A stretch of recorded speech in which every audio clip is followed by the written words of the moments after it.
Bismillahirrahmanirrahim. Assalamu alaikum, my dear students. I am your chemistry teacher. My name is Mohammad Akeem. इससे पहले हमने lecture में दो theories पढ़ी, एक डाल्टन एटॉमिक थ्योरी जिसमें कहा था कि एटम जो है इंडिविजिबल है, यानी कि एटम जो है वो नाकाबिल तकसीम है, इससे छोटा कोई ज़रा मैटर के अंदर नहीं होता। दूसरे नंबर पे हमने प्लम पुडिंग थ्योरी पढ़ी थी जिसके मुताबिक ये कहा गया था कि एटम जो है वो पूरे का पूरा पॉजिटिव चार्ज है और उसके ऊपर नेगेटिव चार्ज जो है वो कहीं कहीं पर स्टक है। बाद में फिर सर विलियम क्रूक्स ने 1879 में ये भी हमने पढ़ लिया कि उन नेगेटिव चार्जेस को जो है वो डिस्कवर किया डिस्चार्ज ट्यूब एक्सपेरिमेंट करके। बाद में गोल्डस्टीन ने जो है वो पॉजिटिव चार्जेस को भी डिस्कवर कर लिया। ठीक है जी, उसी डिस्चार्ज ट्यूब को इस्तेमाल करते हैं। तो अब जो है साइंटिस्ट के सामने अगला सवाल ये था कि ये पॉजिटिव नेगेटिव चार्जेस एक ही एटम के अंदर इकट्ठे कैसे रहते हैं। तो इसके लिए रदरफोर्ड ने जो है एक एक्सपेरिमेंट किया और ये एक्सपेरिमेंट जो है उसने एक सोने की पतरी जिसको हम गोल्ड फॉइल कहते हैं जिसकी थिकनेस 0.04 सेंटीमीटर है उसके ऊपर अल्फा पार्टिकल्स को हिट करके किया। अल्फा पार्टिकल्स के ऊपर एक्चुअली पॉजिटिव 2 चार्ज होता है, 2 पॉजिटिव चार्ज होता है और इनको जो है उनके ऊपर उसने हिट किया और दो ऑब्जर्वेशन जो है उसके सामने आई। उसने ये देखा कि ज्यादातर पार्टिकल जो है वो सीधे हुए, almost all particle pass undeflected, pass through the foil undeflected, बगैर मुड़े गुजरे।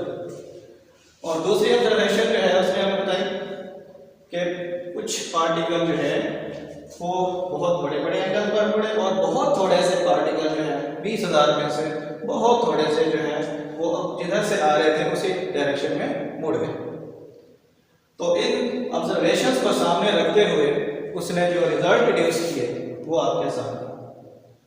उसने कहा कि चूंकि ज्यादातर पार्टिकल जो है वो सीधे गुजर गए, इसका मतलब है कि एटम का ज्यादातर हिस्सा या ज्यादातर स्पेस जो है वो एम्प्टी है, खाली है। दूसरे नंबर पर जो है उसने ये नोट किया कि ये जो रिपल्शन हो रही है, ये डेविएशन हो रही है, जो रे जो है वो मुड़ रही है, इनके ऊपर भी पॉजिटिव चार्ज है और साइंस का उसूल है कि same charge is repel each other. तो इसका मतलब ये हुआ कि एटम के अंदर भी सेम चार्ज रखने वाला कोई पार्टिकल मौजूद है जिसकी वजह से रे जो है ये मुड़ गई। लिहाजा उसने कहा कि ये जो सेंटर है एटम का इसके ऊपर भी हीलियम पार्टिकल जैसा ही पॉजिटिव चार्ज है और इसको उसने उसका नाम न्यूक्लियस दे दिया। मजीद उसने ये नोट किया कि कुछ जो है रेस वो कंप्लीट पीछे मुड़कर आ गई, रीबाउंस हो गई।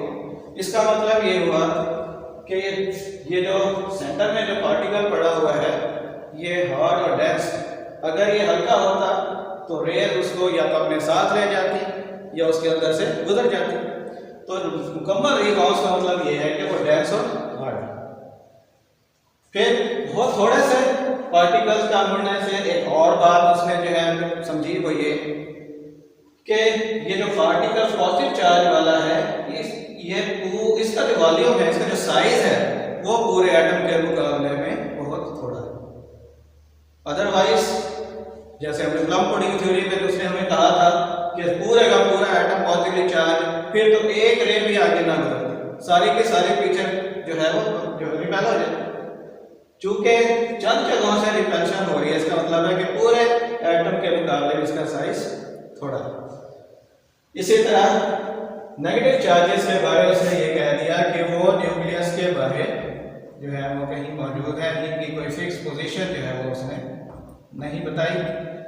उसने कहा कि न्यूक्लियस के अराउंड जो है ये नेगेटिव पार्टिकल यानी जिनको हम इलेक्ट्रॉन कहते हैं वो रिवॉल्व करें।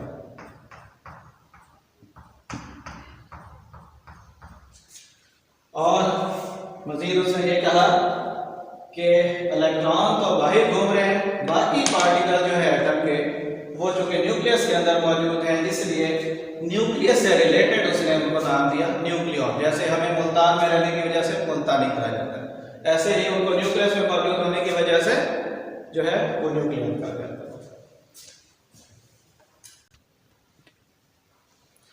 आज का दूसरा टॉपिक जो है हमारा वो है बोहर एटॉमिक थ्योरी। तो इस मॉडल के अंदर कुछ कमी रह गई थी, खास तौर पे इलेक्ट्रॉन की जो मूवमेंट है उसकी जो पोजीशन है वो जो है उसने रदरफोर्ड ने नहीं बताई थी। तो उसको जो है इसने उसकी कमी पेशी को पूरा करने के लिए जो है अपना मॉडल पेश किया और इसने अपनी थ्योरी की जो बेस बनाई वो मैक्स प्लैंक की क्वांटम थ्योरी की बेस पे जो है अपना मॉडल पेश किया।